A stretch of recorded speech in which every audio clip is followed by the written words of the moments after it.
नील तेजू से एक गाना गाने के लिए कहता है तो तेजू कहती है, तुम जानते हो मेरी मेंटल स्थिति क्या है और तुम गाना गाने के लिए कह रहे हो।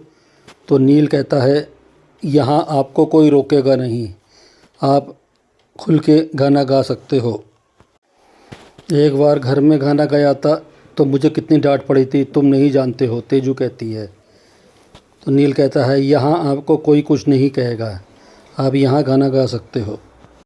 नील के बहुत कहने पर तेजू गाना गाती है और गाते गाते रोने लगती है। फिर नील कहता है, चले, आपके घर वाले भी आपका इंतज़ार कर रहे होंगे। फिर घर में सतीश मुक्ता से कहता है, 3 घंटे हो गए उसे गए हुए, अब तक रास्ता मिला नहीं उसे स्कूल का। तो मुक्ता कहती है, बाबूजी उसने कहा था कि वो प्रिंसिपल से भी मिल के आएगी, प्रिंसिपल से बात करके आएगी, प्रिंसिपल से अपॉइंटमेंट नहीं लिया था ना, इसलिए शायद थोड़ा लेट हो रही है, स्कूल ढूंढेगी, प्रिंसिपल से मिलेगी, बात करेगी, सारा काम वही करेगी तो फीस भी वही भरेगी ना। तो मुक्ता कहती है, नहीं भाऊ, ऐसी बात नहीं है, मुझे ये लगा कि हमारी जिम्मेदारी ऑलरेडी आप लोग उठा चुके हैं, इतनी छोटी सी तो बात है जाकर स्कूल ढूंढना, तो मुझे लगा तेजू बड़ी हो गई है, इतना छोटा मोटा काम तो कर ही सकती है।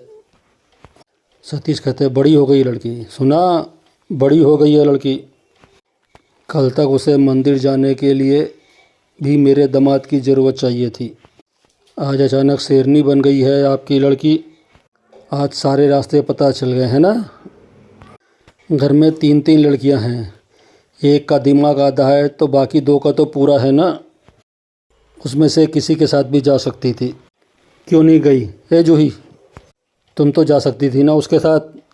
जूही, बाबा मैं वो तभी लक्ष्मी, हाँ तुम तो बस बैठ के देखती रहना, हाँ तेरी आंखों के सामने तेरा सब कुछ छिन जाएगा, वो तेजस्विनी तेरी ज़िंदगी बर्बाद कर देगी। काकी, जूही कहती है, तेजस्विनी ताई बिल्कुल नहीं है ऐसी, और आज तक मुझे बिल्कुल भी ऐसा नहीं लगा कि उनकी वजह से मेरी ज़िंदगी बर्बाद होएगी।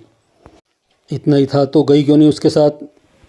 तभी आदिति बोलती है कि सबको आपकी तरह सीसीटीवी नहीं बनना है ना, आई बस आई, और नहीं, एक शब्द ही आपने कहा ना, भगवान की कसम मैं खाना छोड़ दूंगी।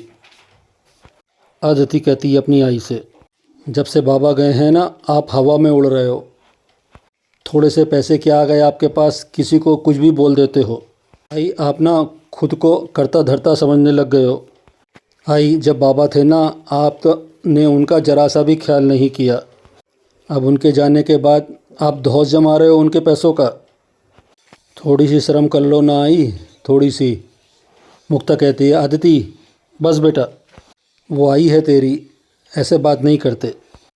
लेकिन बेटा वो सही तो कह रही हैं, वैसे भी हम 3 लोगों की वजह से खर्चा तो बढ़ ही गया है ना, और मैं भी फ़िलहाल कुछ काम तो कर नहीं रही हूँ, मेरी तेजू को जॉब मिलते ही ना सब ठीक हो जाएगा। तभी सतीश, सब ठीक, कैसी बात कर रही हो? तेजस्वी की जॉब का मतलब? लड़कियों की कमाई पे जीने वाले लोग नहीं हैं हम लोग, हाँ थोड़ा मुंह पे काबू कीजिए। लोगों से 3-4 लोगों से मैंने बात कर रखी है, कोई अच्छा सा लड़का मिलते ही उसके हाथ पीले कर देंगे, बस हो गया। तभी लक्ष्मी कहती है, पहले उससे तो पूछ लो, वो हाथ पीला करेगी, शादी के लिए राज़ी होगी? सतीश कहते हैं, उससे क्या पूछना, हम बड़े हैं ना, बड़े लोगों ने तय किया है, शादी होगी तो होगी, होके रहेगी, उसकी क्या मजाल है जो वो मना कर दे। नील तेजस्विनी से कहता है, आप की ज़िंदगी में जो है आप उससे कहिए वो आपको यहाँ से ले जाए ताकि आप अपने बाबा का सपना पूरा कर सकें। सतीश अपने घर से बाहर निकलते हैं और तेजू को नील से बातें करते हुए देख लेते हैं, तो वो सोचते हैं इसका मतलब ये लड़की घर से झूठ बोल के गई, नील से मिलने गई थी। गुस्से में अंदर जाके मुक्ता को आवाज़ लगाता है तो लक्ष्मी बीच में, सतीश भाऊ आपने होली तो नहीं खेली लेकिन गुस्से में आपका मुंह लाल हो रहा है। सतीश कहता है, मैं बताता हूँ, सब बर्बाद हो गए हम सब, ये सब तेजस्विनी की वजह से हुआ है। मुक्ता कहती है, बाबूजी क्या हो गया बताओ तो सही। मेरी बेटी मुझसे झूठ नहीं बोलेगी। तो सतीश कहता है झूठ, वो तो झूठ नहीं बोलेगी, लेकिन आप तो सफ़ेद झूठ बोलती हो ना। मुझे पता है ये सब जो नाटक चल रहा है ना, आप ही ने उसी के दिमाग में ठूस रखा है। सतीश, लक्ष्मी भाई नहीं, आप सही कह रहे थे, आपने सही पहचाना इन्हें। ये दीमक है, दीमक। हमने इनको आसरा दिया, 2 वक्त की रोटी दी, और ये हमारे ही घर को खोखला करने पर तुले हैं। मेरी बेटी की शादी तोड़ने पर तुले हुए हैं ये लोग। जब तक मैं हूँ ना, आपका कोई प्लान सक्सेसफुल नहीं होने दूंगा। जानती नहीं हैं आप मुझे, सतीश कहता है। दीपाली कहती है जब से चिल्लाए जा रहे हो, कुछ बता भी नहीं रहे हो, आखिर ऐसा क्या कर दिया बहिनी ने। सतीश, तू चुप कर। सतीश, आपकी बेटी जो गोल खिला रही है ना, उसके पीछे आपका ही हाथ है। लक्ष्मी, भाऊजी ऐसा क्या क्या इसकी बेटी ने, कहीं वो जवाई बाबू ने जो फ़ोन दिया है उस पे किसी लड़के के साथ भागने की बात तो नहीं कर रही थी। मुक्ता कहती है नहीं बहनी, हमने तो वो फ़ोन यूज़ ही नहीं किया है, वो तो नील ने वेदू को दे दिया था इसलिए रख लिया है, वरना हमने सच में फ़ोन यूज़ नहीं किया। लक्ष्मी, ए भाई, मैं अनपढ़ हूँ, लेकिन देख के इंसान का एक्सरे कर लेती हूँ। मुझे देखते ही समझ में आ जाता है कौन कितने पानी में है। मेरे साथ ना ज़्यादा नौटंकी मत कर। तभी तेजू घर में आती है। सतीश उसे अपने पास बुलाता है। कहाँ गई थी तू? डांटते हुए ज़ोर से पूछता, कहाँ गई थी तू? तो तेजू बताती है, आई आपको बताया था प्रिंसिपल से मिलने गई थी, बहुत लोग थे, मेरा नंबर आते आते बहुत देर हो गई।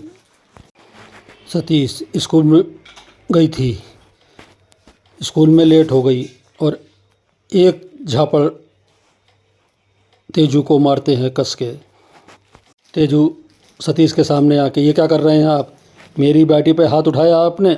कल देखिए ऋतुराज विदेशी टूर से वापस आता है और घर में सबसे कहता है कि मेरे भाई की शादी तय कर दी और मुझे किसी ने बताया भी नहीं। और मुक्ता तेजू को समझाती है कि नील बहुत अच्छा लड़का है। तेजू ऋतुराज को फ़ोन करती है कि तुम मुझसे शादी कर लो, लेकिन ऋतुराज शादी करने के लिए मना कर देता है। मेरी कहानी कहनी अच्छी लगती है तो मेरे चैनल को सब्सक्राइब करिए, लाइक करिए और शेयर करिए।